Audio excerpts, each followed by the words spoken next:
NEET examination रो जो धांधली जाफल प्राय समग्र देशर 25 लाख ऊर्ध्व पिलांकर भविष्य वर्तमान कौन हवापाई जाऊँगी कहीं जानती ना एवं से संपर्क में दिल्ली ठू आरंभ कर गाँ पर्यंत सबुआड़े जो माने परीक्षार्थी थिले एवं जो माने परीक्षार्थी भविष्य हवापाई चाहूँगी से माने वर्तमान संकट भीतर को जाइए जो माने कोचिंग सेंटर को जाउछंती जो माने प्रिपेयर्ड करूछंती भविष्य पाई से माने भी आशंका रही जे कौन हम एवं ओडिशा रे विशेष करी मेडिकल एडमिशन ओडिशा रे गत वर्ष ठारू जो घंटा जो पॉलिसी ओडिशा गवर्नमेंट करथिले ताकू आधार करी वर्तमान सुधा एडमिशन हबो बोली जहाँ जना पड़ुछि डीएमईटी ठारू जति खबर मु नेली से कहले जेपर्यंत नीट रिजल्ट न बाहरी से पर्यंत आम ये मेडिकल एडमिशन नहीं पारू ना ताकू आधार करी से माने मेडिकल एडमिशन पिला नवा कथा द्वितीय कथा मु क्लारिफाई हवापाई चाहूली जे नुआ राज्य सरकार उच्च शिक्षा नीति रे किसी परिवर्तन सूचना दि जाइछि कि से संपर्क में वर्तमान सुधा नुआ राज्य सरकार एडमिशन संपर्क में कौन से निष्पत्ति नहीं नांती जहाँ थिला सही व्यवस्था रे एडमिशन हो बोली कहउछन अर्थात 2006 मसीह समग्र देश रे मेडिकल एडमिशन एवं इंजीनियरिंग एडमिशन टेक्निकल एडमिशन रे केंद्र सरकार निष्पत्ति नेले जे पछुआ वर्ग 27% रिजर्वेशन पाइबे सेंट्रल यूनिवर्सिटी सेंट्रल कॉलेज गुड़िक गवर्नमेंट ऑफ इंडिया कंट्रोल जो गुड़िक अच्छी और राज्य सरकार माने कॉलेज मानक से हिसाब से रिजर्वेशन रखिले एवं दलित एवं आदिवासी पिलामानंकपाई छात्र छात्री मानकपाई तांकर संख्यानुपात रिजर्वेशन दिगला केंद्र सरकार भी दौरान एवं विभिन्न राज्य सरकार दौरान किंतु विडंबना होती गत 17 वर्ष धरी राज्य सरकार आमर एठी एससी एसटी पिलामानंकपाई छात्र छात्री मानकपाई मात्र 20% रिजर्वेशन देइछंती अर्थात सेमानकर संख्या होची 40 भाग से माने 40 भाग सीट पाइबा कथा मेडिकल एडमिशन रे 15% नीट को गला परे आउ जो मेडिकल सीट रहिला राज्य रे से मेडिकल सीट रो प्राय 400 360 रु 370 सीट एससी एसटी पिला माने हरौचंती प्रति वर्ष गत 17 वर्ष धरी ओबीसी छात्र छात्री मानक आदौ रिजर्वेशन ना मेडिकल ले अच्छी ना आपणकर इंजीनियरिंग रे अच्छी जाफल से माने गोटे भी परसेंटेज रिजर्वेशन पाऊना यदि 27% दि जाई था अति कम रे 7000 पिला वर्तमान सुधा डाक्तर से वर्गर हो पारि करा जाई नाही। गत वर्ष केंद्र सरकार निष्पत्ति कले EWS कोटा अर्थात जो माने साधारण वर्गर गरीब पिला से 10% रिजर्वेशन दि एवं दिगला आम राज्य रे मध्य 10% रिजर्वेशन दिगला जो कथा राज्य सरकार बार बार कहते जे 50% जो एम्बार्गो रही आम टपी पारू ना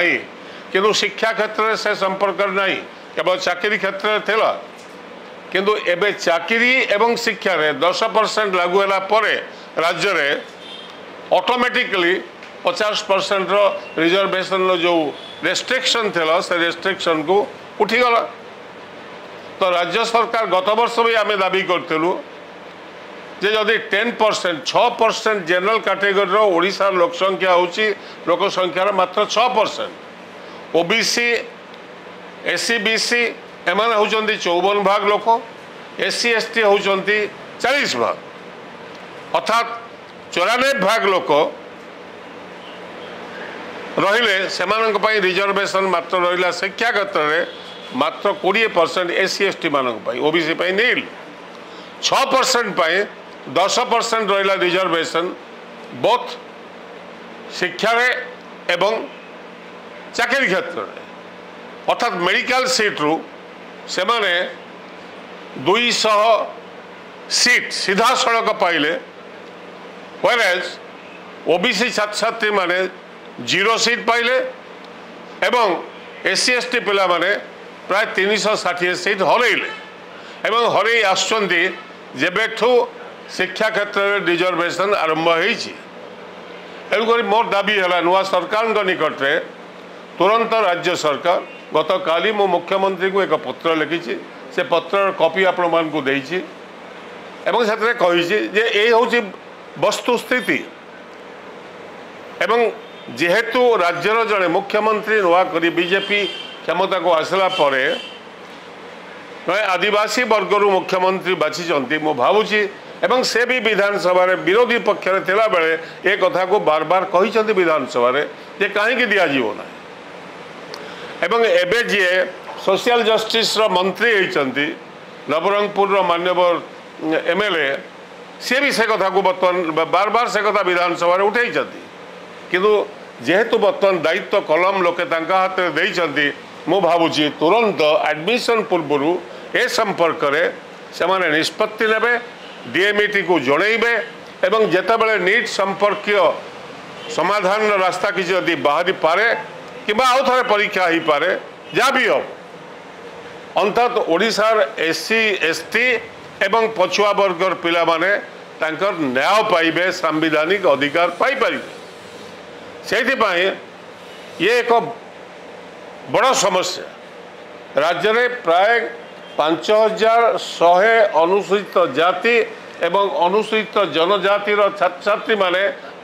डाक्तर हबारू वंचित होती गत 17 वर्ष भितर जेहेतु आपको 40% से लागू हवा कथा है ना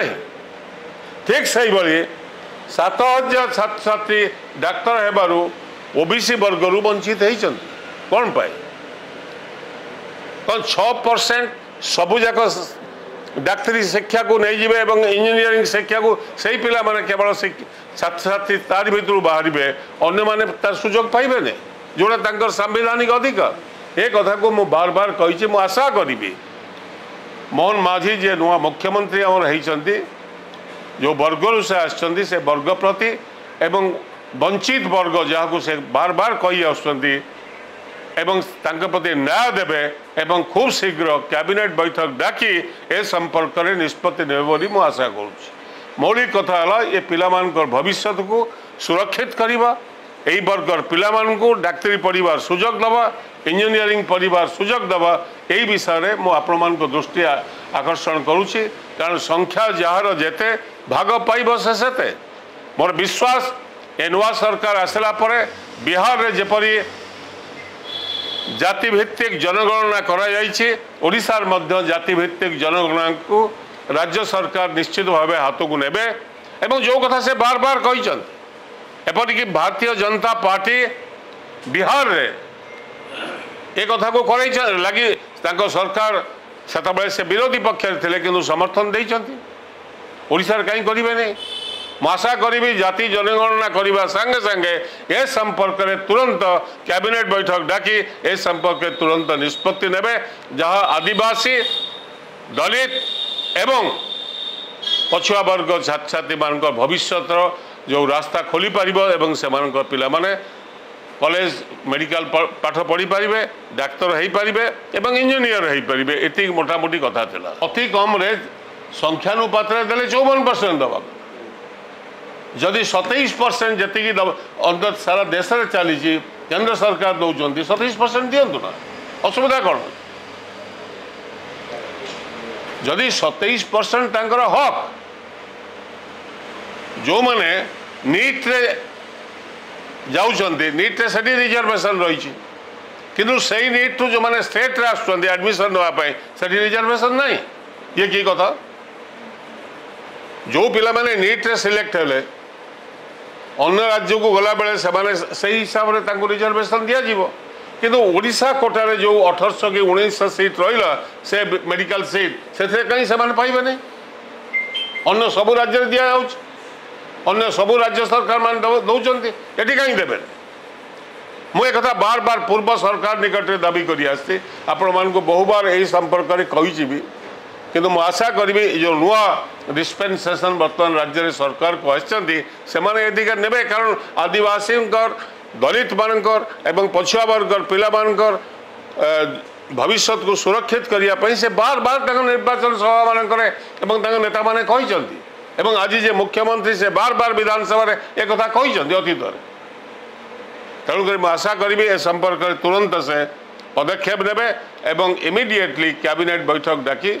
ए संपर्क में निष्पत्ति नेबे।